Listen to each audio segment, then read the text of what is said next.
आवे ना जावे, आवे ना जावे, मिटे ना कबाहू कबाहू, हरि शब्द अनाहद भोगी दे,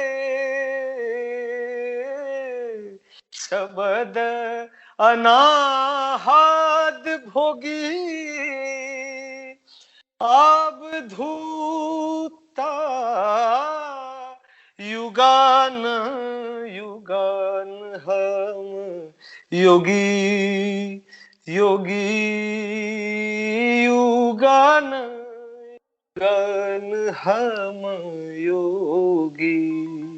Hey guys, welcome to another new episode of Sound Check with DIWASH GAHATRAJ, and I have a very happy news to share with you all. Our podcast has been selected as one of the top 10 Indian music podcasts by FeedSpot.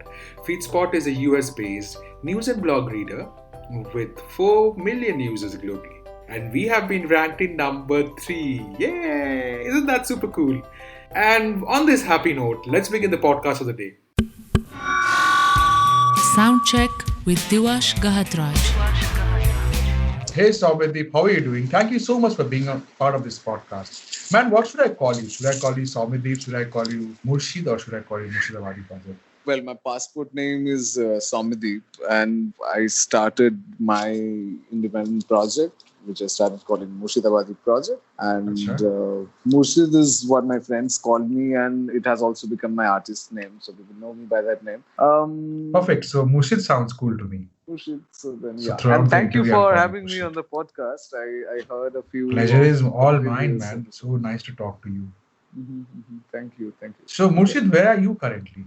Well, I'm in Goa right now. It's lockdown here. Okay. So I've moved. I was living in a lot of different places, but last 4 months I moved to Goa to work on something new.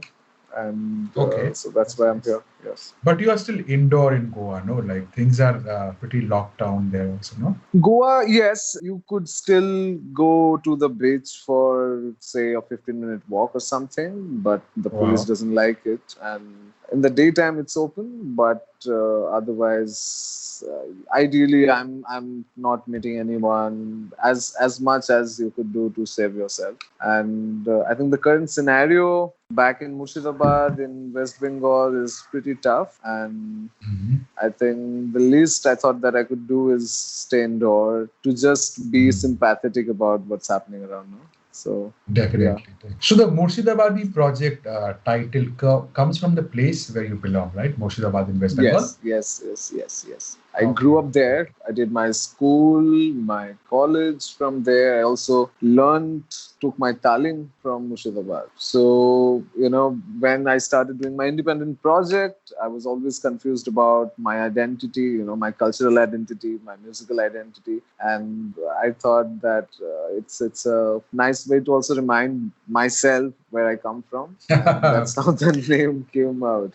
That's really cool. It's actually nice, Murshidabadi project. So yeah, people can immediately relate that you're from the land of Murshidabad. Though I don't represent much of the folk music that happens in Murshidabad, because Murshidabad used to be really culturally and musically rich. In a sense that we would have like several theatre festivals and classical festivals and dance festivals in the winter in Berhampur, the city where I grew up. So it used to be super rich, but there also exists a bank of folk music, like, something that is only super specific about Murshidabad, though I don't sing that, but my upbringing and the music that I learned was all from that area. So in a way, and you are a trained classically trained singer, right? I was learning for some time. I started with Sri Gautam Bhattacharya, who is my guru. So I started when I was a kid because my dad wanted me to learn music, but he didn't think that I would take this so seriously that I would not take up any job or something. So I Professional. was learning with Shri Gautam Bhattacharya ji. Then for a very brief time, I got an opportunity to learn with Ustad Rashid Khan Sahib in Kolkata. Though I would not call myself like a super trained, but Indian classical music or Hindustani classical music is something that I really love and appreciate. Yeah, I was learning for a bit. Yes. So there was a musical mahal in your upbringing, like during your childhood days. My dad wanted to be a musician, but he couldn't be one because of family Okay. responsibilities and all of that. So it was always in his head that whenever my son starts to recognize words and can read notations, he would send me to a guru. So he had already decided that I would only go to Gautam ji and nobody else. So Acha. because people told him, send him to this guru or somebody, but he was like, I'm very sure. And Gautam Bhattacharya ji is the disciple of a great stalwart called Ustad Abu Daud Khan Sahib, who is like one of the main figures who refused to go to Kolkata, and he always stayed in Murshidabad. But he had a gurukul where he taught so many people. So many people actually did learn not only music but also to appreciate Indian classical music. So he was a very, very super learned guru, and I'm really fortunate because as they say, a guru not only teaches you the music but he also teaches you the whole lifestyle, because Indian classical music is like a huge ocean, no? So I was really fortunate that my dad sent me to him, and I remember he said that you are going there by your choice, but you only leave when he asks you to leave. Otherwise, you just go and do some seva karo. So all of that. But yeah, So is there a Murshidabad gharana also? not Like we have not Sufi something gharana. that I know of, but people were like there were Pandit Arun Bhaduri ji, who's recently, I think last year we lost him, but he was also from there, and Ustad Abu Daud Khan Sahib. Lot of classical music festivals were happening, no? So all the Sure. big names in the music scenario, they would come in the winter for their performances. So it was like a very charged up mahal, not Wow. very Good. particularly like a gharana kind of a thing. But there were And like Indian like classical music is so vast and rich. I was going through a BBC interview of Pandit Ajay Chakravarti, and Ji. the person who was, taking the interview asked him that in Western classical, at the age of 60, 50, like Beethoven, Mozart, they created the best compositions. Sure. But similarly, in the Indian classical scene, people at the age of 60, 70, they say, when they ask, when they're asked that, what are you doing? They say, we're still learning. The learning process never ends. Yeah, true, because I remember a funny thing that my Guruji used to say. He would say it in Hindi that 50 में जवानी आती है, and in the context of Indian classical music, that, and it, I would not understand it then, but now I realize that a rag, like, when you are presenting a raga or something, it's not just only notation and only some mere discipline that you'd have to follow, but there is an abstract, huge vast of emotion that we have to depict, and which only comes with age and experience, And, now I understand why he said that, only in your 50s you would see the youth of your, musical life. So I think, yeah, it's true that it's huge. And I mean, I'm still confused and, super clueless whenever I'm asked to perform a raga. So that's there, yeah. So you had a quite tough childhood in terms of learning, doing a regular riyaz every day. Not a tough Unlike the thing, other because normalities. I fall in love with Indian classical music because my Guruji would never scold me. He was super sweet, and every time I would miss a note, he would be like, I would throw a Cadbury, and that was his way of talking. And he was a very beautiful man, so we would really look up to him, and our only goal was so that we could match to his level, or we would want to be like him, something like that. So it was never like a very hard schedule kind of a thing, but since we were also enjoying the process so much, we would not only go to every Sunday, but it would be like I would almost end up every day, if not for my class, if there would be some seniors taking some classes, I would be just sitting and observing, and I didn't go to play around or bike around and buy me computer, all of that. I would only go to him and stay with him. And it was fun. It was not very strict, but of course you have to do a lot of practice for your own self. It's not to satisfy your guru, but since the music is super tough, and if it's just like your responsibility to make yourself better. So I would do riyaz, but it was never like strict, or it was like I was sweating and all of that. ऐसा कुछ नहीं था. It was very happy. So हंसते खेलते गान सीख लिया है ना, ऐसा टाइप का No, it was very nice because I had another boy who was my guru brother. We were both learning together, and we were like best friends. So wherever we would get some free time from tuitions and from school, we would only go to Guruji's house, and maybe he would teach some Puriya Dhanishli or to some seniors. So you would just sit there, and so that's how the environment was. It was super chilled out, as they say. How nice. Yeah. So the situation outside is really, really sad and grim. Like people are dying, the corona pandemic has spread so hard and fast in our country. If you have to sing one rag depicting the present scenario, I don't know about any rag, but it's a tough question because I believe that I can talk about my personal experience. That my way of depicting a raga changes with how I'm feeling at the moment, and I think a lot of this news comes back from Murshidabad, where that people are dying, some friend's father is dying, so you feel gloom about it. But I don't know which raga to sing in it, but I can sing one of Sant Kabir's doha, where he says, उड़ जाएगा हंस अकेला जग दर्शन का मिला, that you would not know when death will come and take you away. So I think this time also asks us to introspect and look within. So maybe if you allow, I can sing one line from that. Yeah. Please go ahead.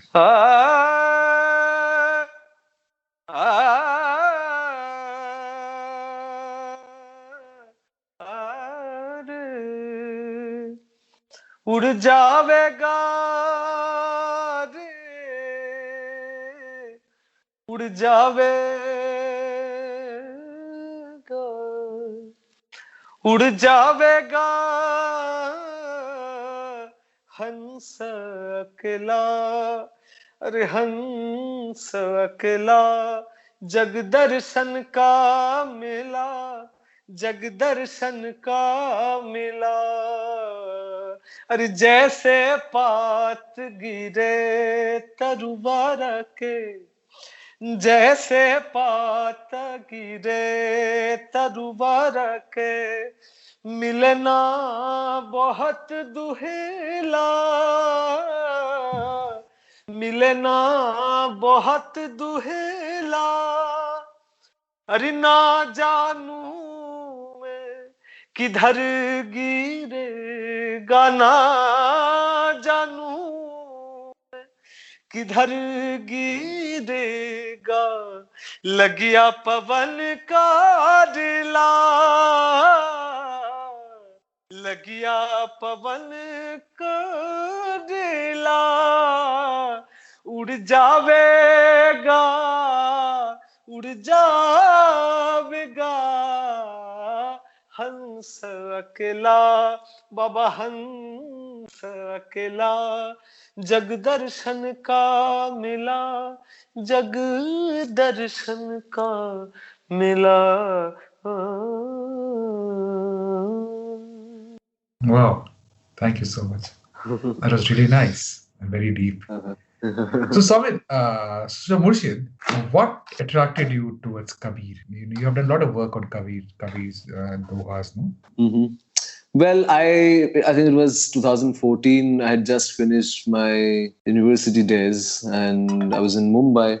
I was doing my masters, then I dropped out, and there was a time when nobody would give us any money for any Indian classical concert, and I thought that we need some set list, like a few songs which can be like our voice. And I was looking for some poetry, and I started traveling very randomly without knowing much, without reading much. I started traveling and I started meeting folk musicians around India. be it in Madhya Pradesh or in, Rajasthan or even in Murshidabad. I was looking for them, and through them, I heard a few tuta futa lines. Not I didn't get it like fresh, or as I didn't Google it, but I heard it in the streets, and I was like, I like what he's saying, so I started reading about it. Kabir has been a great influence in my life, not only about my music, because I think there is a sense of reluctance that I find in his wisdom, where he doesn't claim to be a Sufi, or he doesn't claim to be a spiritual person. He says that, I'm a weaver,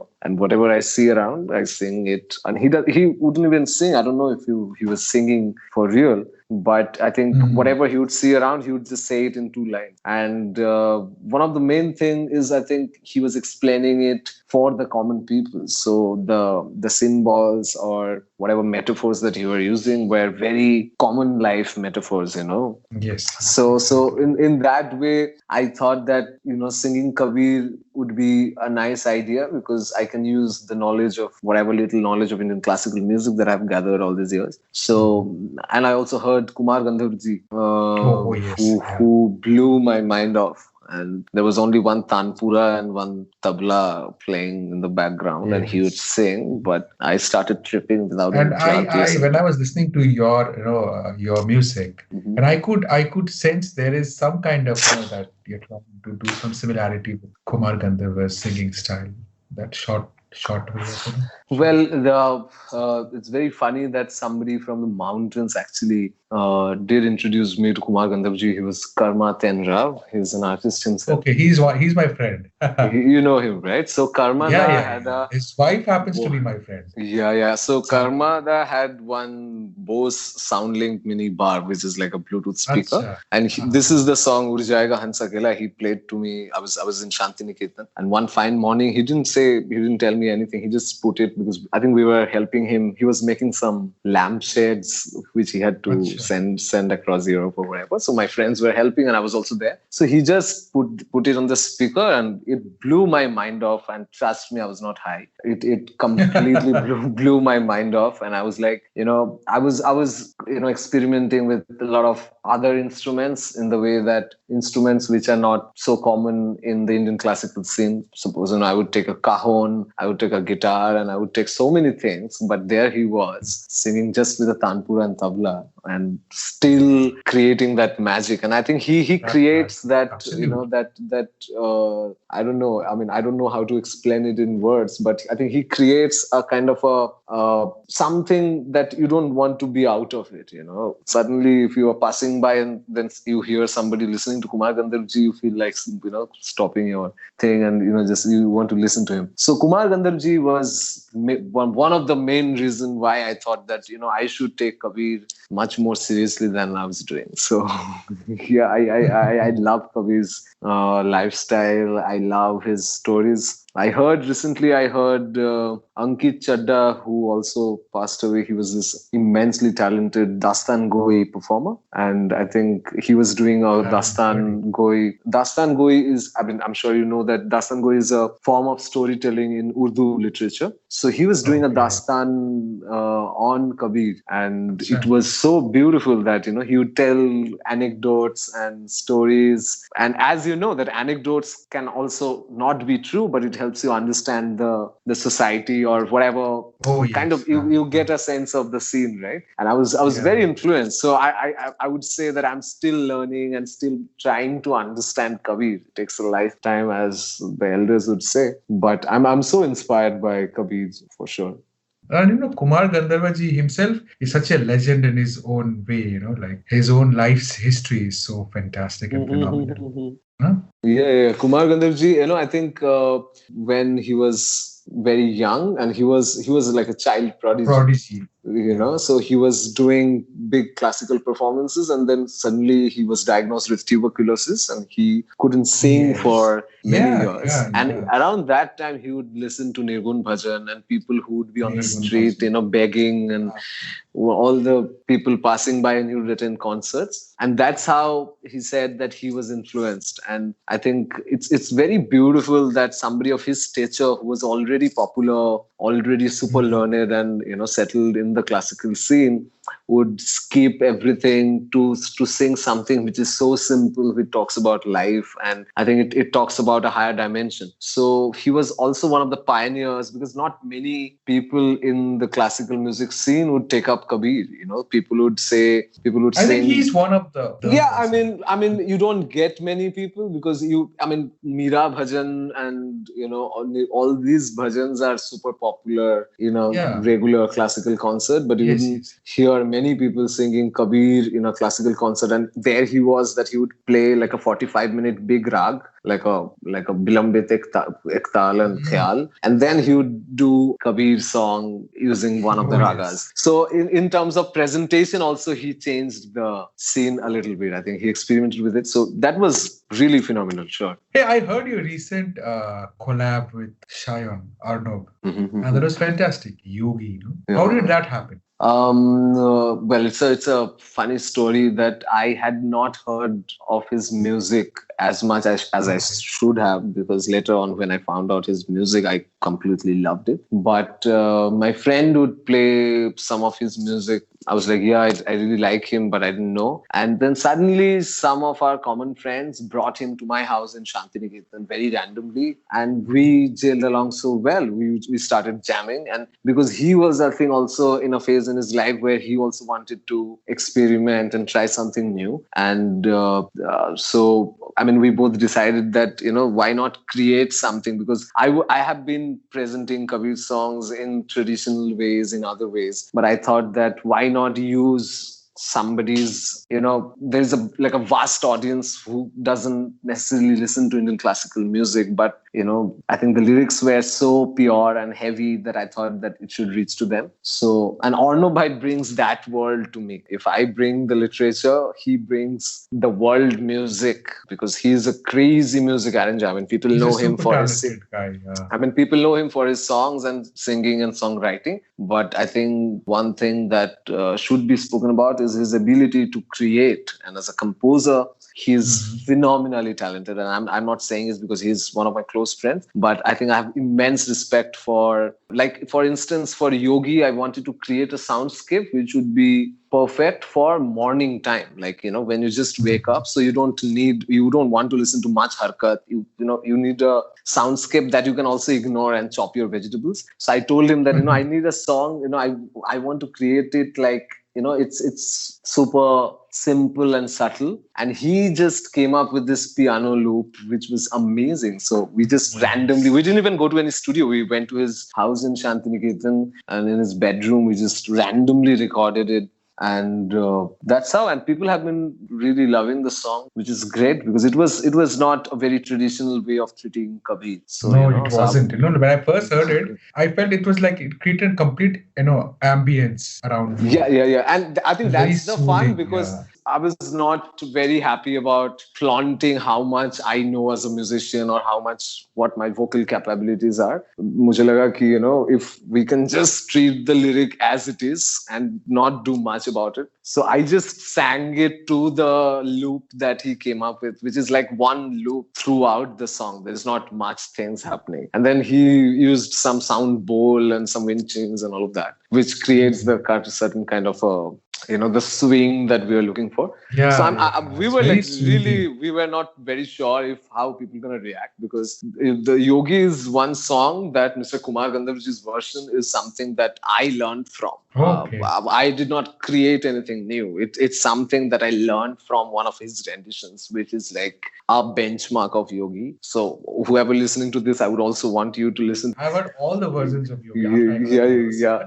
So even the audience, whoever is listening to us, I think they should also listen. And so it was like a slightly faster version in terms of the Uh, tempo and all of uh, that. uh, So we just chopped down that a little bit and we just sang it. We did not do anything. The lyric and the composition that Mr. Kumar Gandharvji did, I think, was enough to create the magic. And we were like a little skeptical. We were not sure how people were going to react. I think how was the reaction after you guys launched this people single? liked it, because this was my first official song. I was not, I mean, on the YouTube, you'd find a few other songs which I'm not super proud of.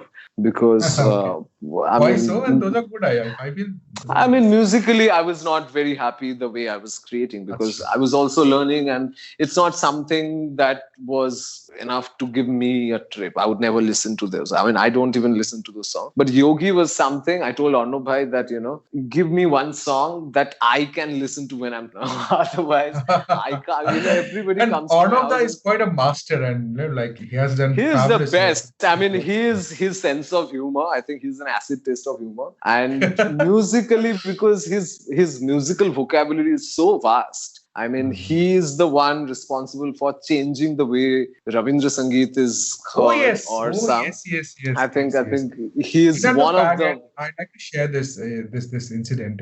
At the fag end of my Vishwabharati days, sure. 2004, I found out a cassette in my room. Okay, and it had some raw recordings of Arnav Da, Shahanadi, Sure. Bikram Da, a lot of other, the Kumar brother and Sure, sisters. sure, sure. That was the time when Vishwabharati still had their copyright over Tagore music. And Ah. these guys, like, they just, did fabulous job with the music. Yeah, I mean, what's hip hop is to Indian music scene right now, I think. I mean, since it's not Hindi language, I think that's the politics of Indian culture that it was not very talked about. But I think Arnab Bhai changed the way he. I mean, I think he made that bridge between Ravindra Sangeet and world music. It was not only using Yes, a yes, guitar and yes, drums, yes, yes, but he was. I yes. mean, if you hear his Undoubtedly, undoubtedly. rendition of Noyono Tomare, I think there's the sax piece The in the sax, yeah, I was middle, about to say that. which is like I think it's one of like my favorite track of Arno would be that. And when I listen to it, who could even think that for a song which is as gloomy and as intense as Noyono Tomare, a saxophone which is usually like a very sexy kind of a Very sound, jazzy, very it's Western, very yeah. jazz, very super sensuous kind of a in terms of its essence. I mean, who could think of it like that? So, I mean, he also inspired me to think nowadays when I was just discussing this with a friend that now when I'm thinking to make my own soundscape or whatever, I do realize that I do have a lot of Arno influences in terms of music, in my ideas. So I think, yeah, he is, I really love him, no doubt about it. Also, And you mentioned about Bikram enough da. of talking about this yogi. You have to sing this song for the listeners who are listening to this podcast, Uh-huh. so that they can go and check your. Yeah, please go ahead. आवे ना जावे आवे ना जावे मिटे ना कबाहू कबाहू हरि शब्द अनाहद भोगी दे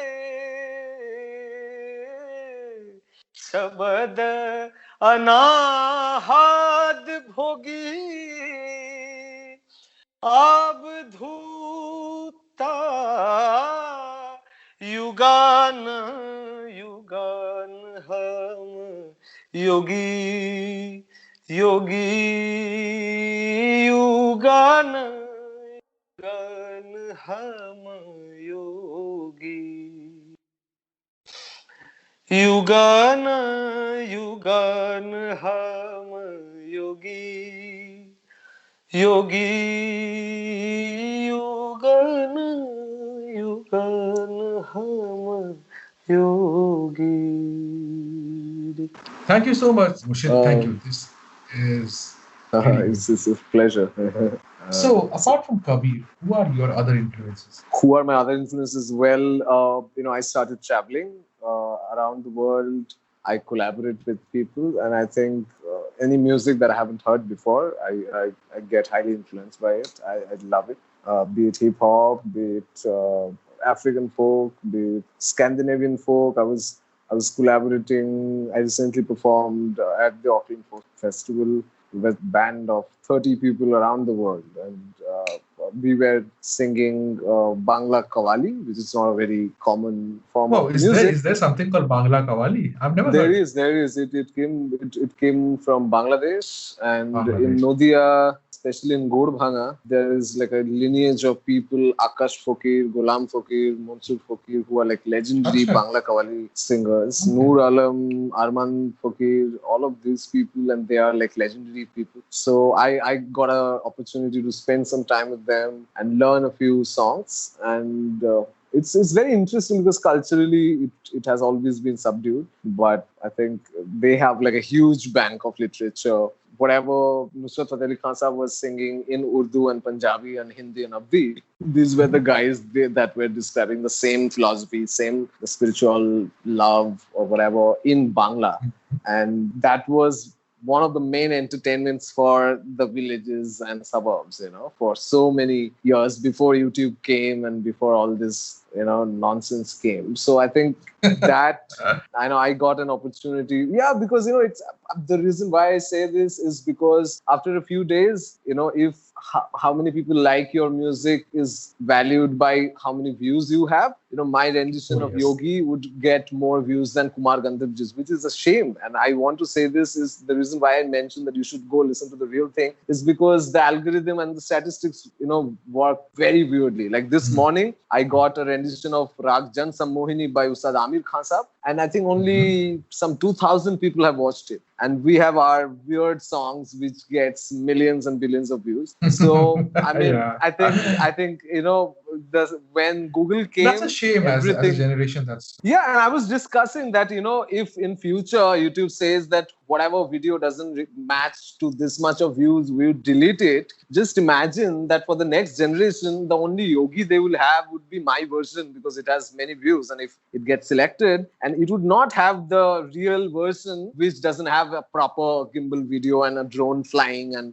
my creative expressions. And I get furious when people tell me that, oh, I love your Yogi. I'm like, because you love it because you haven't heard the real thing. So I think one of the motive right now is to collect and preserve whatever gem, whatever treasure of music that our Indian subcontinent produced. And, I think the whole world looks at us. Whenever we go outside India, people are so respectful. They are super curious about what Kabir is saying. They want a translation. They want to know about these people more. So I think one of my, after all these years journey with Indian classical music and now Sufi music, I think one of my main motive is to present this music in newest forms possible so that at least people know, and through me they can go back to the real music. So if somebody has heard Yogi, would definitely get Kumar Gandharvji's version of it and he would reach to the real treasure, what I'm saying?